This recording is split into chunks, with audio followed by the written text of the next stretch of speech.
परमात्मा ने जो भक्ति करनी है तो भगत की तरह रहना पड़ेगा, बुराइयों से भी बचना होगा और एक बहुत ही साधु भाव में रहना पड़ेगा, किसी की आत्मा नहीं दुखावे।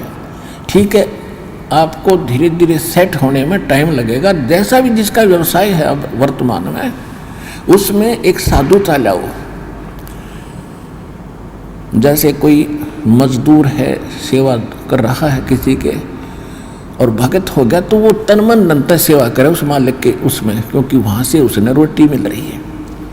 और फिर परमात्मा ऐसी प्रेरणा करेगा उस मालिक के अंदर, देख भगत आदमी होते ऐसा हो भाई, कोई चीज़ पड़ी रहो घर में उसके लिए मिट्टी समझे, चाहे पैसा हो चाहे सोना हो कुछ भी हो, अपनी मिली हुई 2 रोटी यानी 2 जो दिहाड़ी मिलती है उसमें संतोष सब्र करके देखा कितनी इज्जत बनेगी उसकी और कितनी विनम्रता और उसके प्रति सद्भावना और उसका आदर बनेगा उस मालिक के हृदय में।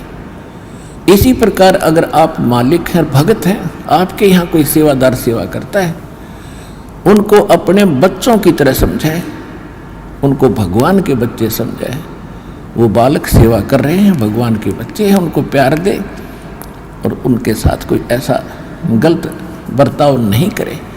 और फिर कुछ दिनों में उनके दिल में ऐसी भावना होगी, परमात्मा दोनों तरफ रोल करता है, जब हम मालिक के अनुसार चलेंगे फिर उन बच्चों में भी, उन सेवादारों में भी ऐसी भावना भर देगा भी हमारे जैसा नालायक नहीं, इसे ऐसे भले आदमी के घर में रामून 21 कराएंगे, सेवा में मजदूरी में 21 काम कराया करेंगे भाई।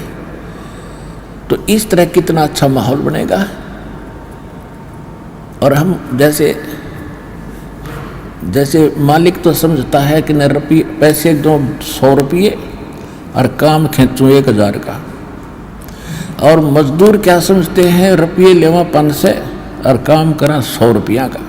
दोनों की नीयत खराब और दोनों दुखी, कर्म भी बिगड़े, टेंशन बनी रहे। तो इस प्रकार हमने अपने इस अंतःकरण के अंदर एक साधु भाव लाना पड़ेगा और तब हम देखना आपका वातावरण कैसे बदलने लगेगा, कैसे बदलने लगेगा, पूछो मत।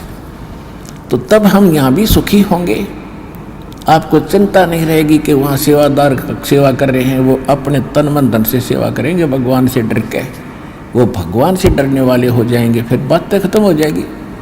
अब तो आग लगी पड़ी है, रिश्वत ले ले, यूँ ले लूँ, फलान करूँ, जब करूँगा तेरा काम धर दे 500 रुपये, और उधर से 500 ले लिए, डॉक्टर के जाकर 1000 लग गए, वो 500 भी गए, 500 अपनी तनख्वाह में तो गए।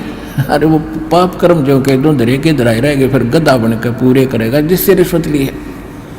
तो इसी विघ्न में पैर दो मत, ये भगवान बताना चाहते हैं।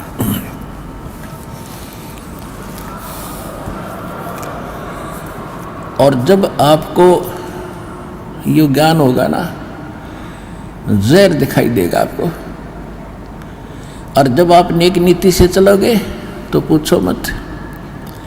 अब दास बहुत देखता है, एक छोटा सा बच्चा ने बोला जी 55 रुपये पाए मैंने पड़े,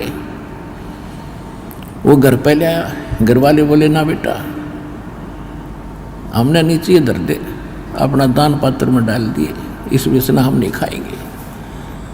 अब देख जिसके गिरे थे उसको पुण्य हुआ, यहाँ पर भंडारे में लग गए, और वैसे उस पर चौनी खर्च हो रही थी कि उसने विधि का पता नहीं, और वैसे कोई और मिल जाता उसने जाते का घुट्टी लाओ उसके 55 रुपया की, या कितने मांस मिट्टी खाओ उसको और पाप लगाओ। तो इस प्रकार हमारी नीत साबित होगी, भगवान खुश होगा, और जब भगवान खुश होगा तो फिर कमी नहीं रहेगी। हमने परमात्मा को प्रसन्न करना है, और परमात्मा प्रसन्न होगा तो फिर कमी किस चीज की, फिर तो क्या बताते हैं परमात्मा, साईं इतना दीजियो जामे कुटुम समावे, हम भी भूखे न रहे, अतिथि न भूखो जावे। इससे अधिक मांगना इस काल की जेल में हमारी महामूर्खता है कि इतना ही मांग लो बस तुम, इसमें सब कुछ मिलेगा, क्योंकि ये कलयुग है और कलयुग में मशीनरी जरूरी होगी, तो आप इतना ही मांगो जा में कुटुंब समावे, यानी रिक्वायरमेंट ऑफ द फैमिली, परिवार की आवश्यकताएं, ये है जा में कुटुंब समावे, और हम भी भूखे ना रहें और अतिथि न भूखा जाए। फिर देगा आपको, और फिर रहो मालिक के वचनानुसार चलो। फिर कैसे, जैसे परमात्मा कहते हैं, चिड़ी चोंच भर ले गई, नदी न घट्यो नीर, दान दिए धन घटे नहीं, यूं कह रहे साहिब कबीर।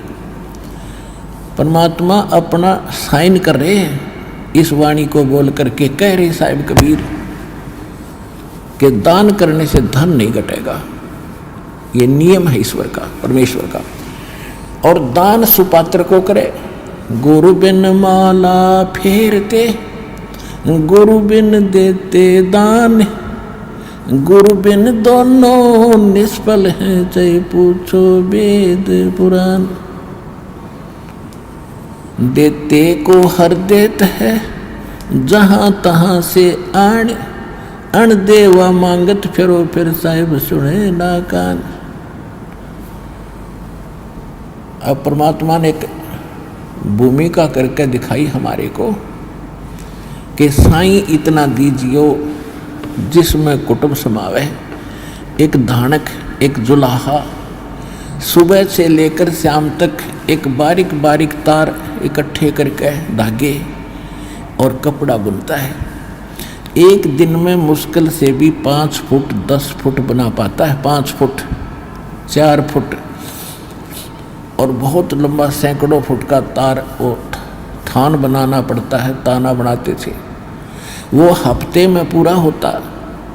उसकी जो मेहनताना मालिक को मिलता, उसमें से अपने परिवार के लिए जो आवश्यक सामग्री थी, खाद्य पदार्थ लाते, और शेष बच जाते उसको सत्संग और भंडारा में लगाया करते थे।